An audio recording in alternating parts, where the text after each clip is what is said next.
हैं उसको लेकर कुछ विवाद आए थे फ्लैप 3 या फ्लैप 4 को, उसके लिए लेकर भी डीजीसीए ने एकदम थोड़ा सा स्टिक रूल अपनाए हैं। तो एरोप्लेन के कंट्रोल सिस्टम के बारे में ध्यान देते हैं। यहाँ अगर आप विंग्स को देखे होंगे जहाजों के, तो विंग्स के जहाज के जो विंग्स होते हैं साइड में हल्का सा उठा दिए जाते हैं, उस उठे हुए पोर्शन को हम विंग टिप्स कहते हैं। आप फिजिक्स में पढ़े हैं, बर्नौली के प्रमेय में हम आपको पढ़ाए थे, बर्नौलीज थ्योरी में, कि जब भी विमान जाता है तो उसका जो निचला एरिया होता है वहाँ पे हाई प्रेशर क्रिएट होता है और ऊपर के एरिया में लो प्रेशर होता है। इसलिए हवाएं यहाँ से जो नीचे वाली होती हैं, अगर ये हाई प्रेशर में होती हैं वो लो प्रेशर में होती है, जिस वजह से ये ऊपर ढकेल देती हैं। लेकिन अगर विमान को ऐसे रखिएगा, एकदम सीधा रख दीजिएगा, तो ये हाई प्रेशर से हवाएं यहाँ लो प्रेशर की ओर आ जाएंगी और यहाँ एक चक्रवात टाइप का बन जाएगा। इसीलिए क्या किया गया, इसको हल्का सा उठा दिया गया। उठा देने से नीचे की हाई प्रेशर हवाएं ऊपर चली जाती हैं, ना कि ऐसे लपट होकर इसके ऊपर चली जाती हैं। वरना अगर ये नहीं रहता तो यहाँ नीचे से जो हवाएं थी वो ऊपर चली जाती, जिस वजह से यहाँ एक बाउंडर टाइप का बन जाता और जहाज डिसबैलेंस होती और एक खामखा में एयर का ड्रैग उत्पन्न होता है, इंजन पे एक्स्ट्रा लोड पड़ता। जहाज का जो विंग्स होता है उसके सबसे लास्ट पार्ट में जो होता है वहां पर आपको एलिरोन मिलेगा।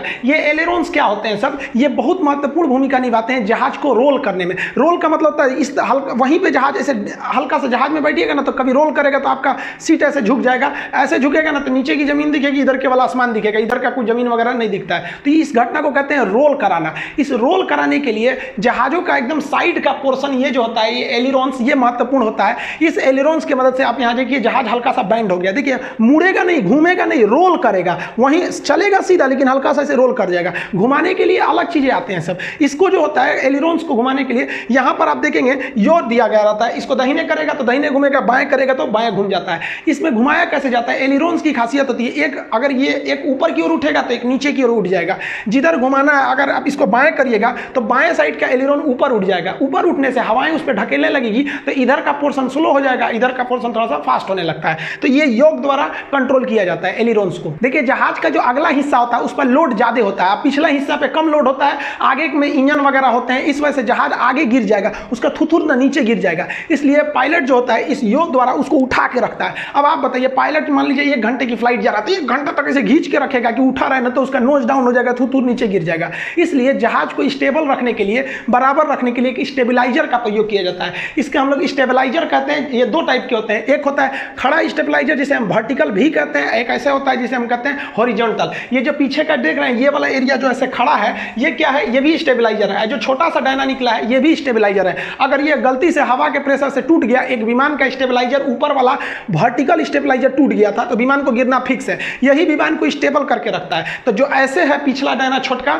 वो है आपका हॉरिजॉन्टल स्टेबलाइजर, जो खड़ा है वो है आपका वर्टिकल स्टेबलाइजर। इसलिए भी इसको एल रख दिए। ये टूटा तो जहाज को थुथुर मुंह पर गिर जाएगा आगे। और अगर स्टेबलाइजर सब कुछ ठीक ठाक से है तो जहाज एकदम सीधा चलेगा। स्टेबलाइजर जहाज को घूमने नहीं देता है। तो अगर जहाज को ऊपर उठना है या नीचे उसको मूड़ी नीचे करना है या फिर उठा के ले जाना है तो स्टेबलाइजर में हल्का सा चेंजिंग करना पड़ता है, जिससे कि जहाज थोड़ा सा ऊपर नीचे मूव कर सके। यहां आप देखेंगे तो ये जो पीछे का स्टेबलाइजर है, तो ये जो हॉरिजॉन्टल स्टेबलाइजर है इस तरह से, उसका पिछला भाग रेड है और जो वर्टिकल है उसका पिछला भाग ब्लू है। इसको एक एक करके समझते हैं। हॉरिजॉन्टल स्टेबलाइजर जो होता है उसका पिछले भाग को हम एलिवेटर कहते हैं, जहां इसको रेड कलर से दिखाया गया एलिवेटर। ये जहाज को उठाने या डाउन करने के काम में आता है, जिसे हम टेक्निकल भाषा में पिच कहते हैं। इसको उठाने के लिए इसी योग का प्रयोग करते हैं। देखिए घुमाने के लिए दाहिने बाएं करते हैं, वो एलिरोन कर देता है। और अगर उठाना है तो इस योग को पीछे खींचिएगा। जैसे पीछे खींचेंगे तो ये जो स्टेबलाइजर है, हॉरिजॉन्टल स्टेबलाइजर, उसमें जो लगा हुआ रेड कलर का ये जो एलिवेटर है वो ऊपर उठ जाएगा। ऊपर उठने से जहाज इस तरह से ऊपर जाएगा। और अगर जहाज का नोज डाउन करना है, इस तरह से नीचे लाना है, तो ये जो योग देख रहे हैं, ये जो आप ऐसे ये वाला जो हैंडल टाइप का होता है जहाज में, इसको अगर आप नीचे करिएगा तो ये जो पीछे का जो एलिवेटर है जो इस हॉरिजॉन्टल स्टेबलाइजर में लगा हुआ है वो नीचे आ जाएगा। नीचे आएगा तो जहाज ऐसे नीचे हो जाएगा। तो जहाज को पिच देने के लिए, नीचे या ऊपर करने के लिए हम लोग एलिवेटर का प्रयोग करते हैं। और ऐसे ऐसे जहाज को रोल कराने के लिए हम लोग एलिरोन का प्रयोग करते हैं। अब बात आ गया, रोल तो हो गया, समझ में आ गया, ऊपर नीचे हो गया। अब दाहिने बाएं तब कैसे करेंगे, तो दाहिने बाएं करने के लिए भी इसी स्टेबलाइजर के ऊपर वाले हिस्सा का प्रयोग करते हैं। वर्टिकल स्टेबलाइजर का पिछला भाग को हम लोग रूडर कहते हैं। ये जो वर्टिकल स्टेबलाइजर का ब्लू वाला भाग रोडर है, इसको कंट्रोल करने के लिए पैर के पास पैडल, जिसे रूडर्स पैडल कहते हैं। ये रूडर्स क्या होते हैं, जहाज को ये एकदम मान लीजिए यॉ करा देते हैं, मतलब एंगल से घुमा देते हैं, दाहिने या बाएं करा देते हैं। और जो एलिरोन्स था वो रोल करा रहा था, ये दाहिने बाएं इस तरह से लेके चला जाता है, जिसे यॉ एंगल कहते हैं। ये पैडल्स के द्वारा होता है। दाहिने ले जाना है तो दाहिना पैडल दबाते हैं, बाएं ले जाना है तो बायां पैडल दबाते हैं। तो जहाज जो होता है उसमें ये रडर्स, एलिवेटर और ये येलो कलर वाला जो एलिरोन्स है, इसे हम प्राइमरी कंट्रोल कहते हैं।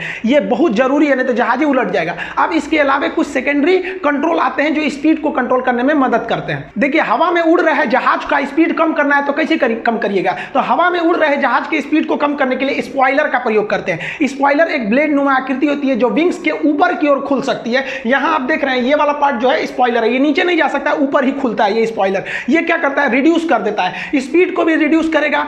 ये लिफ्ट यानी जहाज के मतलब लिफ्ट जो होता है ना, एयर लिफ्ट, उसकी क्षमता घटा देता है और इस जो हाइट है उसको भी घटा देता है। देखिए जब जहाज हवा में उड़ रहा होता है तो ये स्पॉइलर को बहुत कम उठाया जाता है, लेकिन जब ये लैंडिंग करने के लिए रनवे पर आ जाता है तो इसको पूरा मैक्सिमम एंगल पर उठा दिया जाता है। इसके प्रिंसिपल को आप सिंपल समझ सकते हैं। आप कार में बैठिएगा और अपना हाथ इस तरह से निकाल लीजिएगा तो आपके हाथ के ऊपर हवाओं का प्रेशर उतना नहीं पड़ेगा, लेकिन जैसे ही आप हाथ को इस तरह से कर लीजिएगा, इस तरह से, तो हवाओं का प्रेशर पड़ने लगेगा और आप अपनी स्पीड को घटाने लगेंगे, कार के इंजन पर एक्स्ट्रा लोड पड़ने लगेगा। तो यही काम जो करता है, जैसे आप अपने हाथ पर इतना झटका महसूस कर सकते हैं, इतना छोटा हाथ पे, तो सोचिए जहाज का तो एरिया बहुत बड़ा होता है, उतना ड्रैग उत्पन्न करेगा तो इसका स्पीड घट जाता है। ये स्पॉइलर बहुत मदद करते हैं जहाज की स्पीड को रोकने में। जहाज दुर्घटना में एक बहुत महत्वपूर्ण घटना हो जाती है स्टॉल कर जाना। जहाज स्टॉल कैसे कर जाता है, अगर जहाज इस तरह से उड़ रहा है और एंगल ज्यादा हो गया ना तो हवाओं का प्रेशर इस पे इतना मार देगा ना कि जहाज का भी इंजन काम करना छोड़ देगा, अब ये पूरी तरह से गिर के स्टॉल हो जाएगा। तो एंगल ऑफ अटैक को कम करने के लिए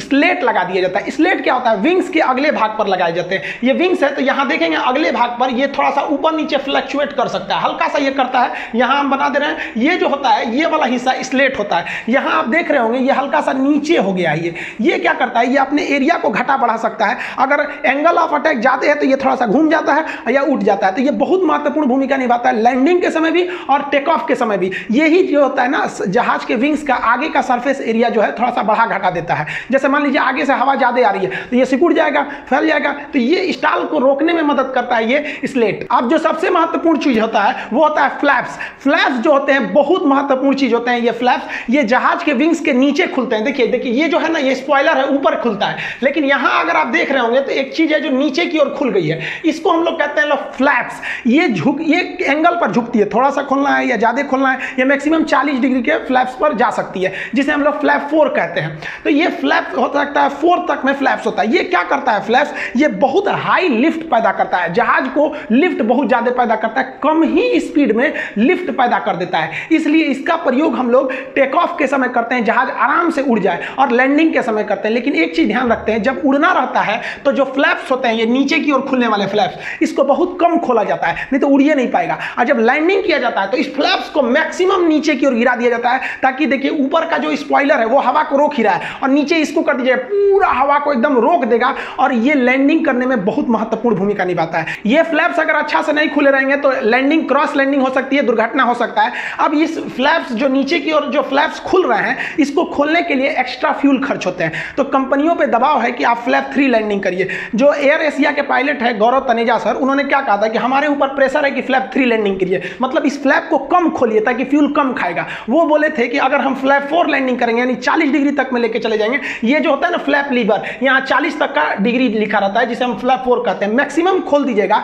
तो लगभग ये 8 लीटर ज्यादा फ्यूल खा जाएगा। तो हर लैंडिंग पे 8 लीटर फ्यूल बचाने के लिए कंपनियां कह रही थी सब कि आप लैंडिंग कोशिश करिए फ्लैप 3 पे। अब आप बताइए, फ्लैप जो है वो कम खोलिएगा तो जाहिर सी बात है ज्यादा लंबा रनवे चाहिए। तो चलिए दिल्ली मुंबई जैसे रनवे पे कोई दिक्कत नहीं है, जैसे कोझिकोड में था, वहां पर अगर कंपनी पे प्रेशर रहेगा फ्लैप 3 लैंडिंग के लिए तो टेबल टॉप रनवे पे तो उस पर गिरना फिक्स है। तो ये फ्लैप 4 लैंडिंग जो है, लैंडिंग फ्लैप्स की मैक्सिमम एंगल को दर्शाता है कि कितना नीचे आ चुका है। यहां पर होता है फ्लैप लीवर जो पावर थ्रस्ट के बगल में ही बनाया गया रहता है। जब जहाज लैंडिंग के लिए तैयार रहता है तो जो केबिन क्रू होते हैं वो लोग क्या करते हैं, इस फ्लैप्स को ध्यान से देखते हैं। ये फ्लैप्स जो होते हैं ना, ये विंग साइड से देखे जा सकते हैं। अब जहाज में तो बहुत ज्यादा खिड़की है तो खोजेंगे सब कहां से दिख रहा है। तो जो फ्लैप्स होते हैं यानी जो विंग्स के पास जहां से फ्लैप्स आप आराम से देख सकते हैं, स्पॉइलर आराम से देख सकते हैं, वहां की जो दरवाजा होता है उसके पास एक ब्लैक कलर का ट्रायंगल बना दिया जाता है। ये ट्रायंगल इसलिए होता है दोनों साइड में कि जो अंदर के केबिन क्रू के जो एयर होस्टेस हैं वो ध्यान से देख सके उस खिड़की से कि फ्लैप्स स्पॉइलर ये सब ठीक से खुले हैं सबकी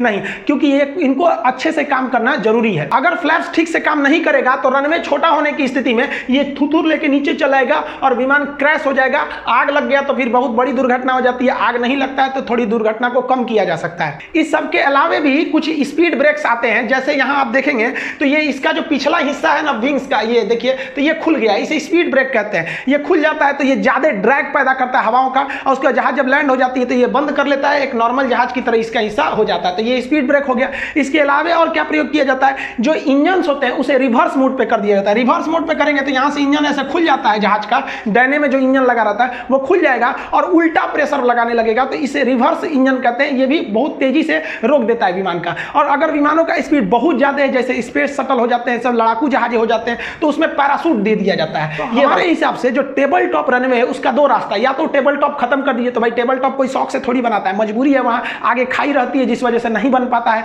तो कोई शौक से तो नहीं बना पाता है टेबल टॉप रनवे। तो जो टेबल टॉप रनवे या उस रूट की जो फ्लाइट्स हैं या उस किसी भी फ्लाइट्स में एक इस तरह से पैराशूट वाली चीजों को दे सकते थे।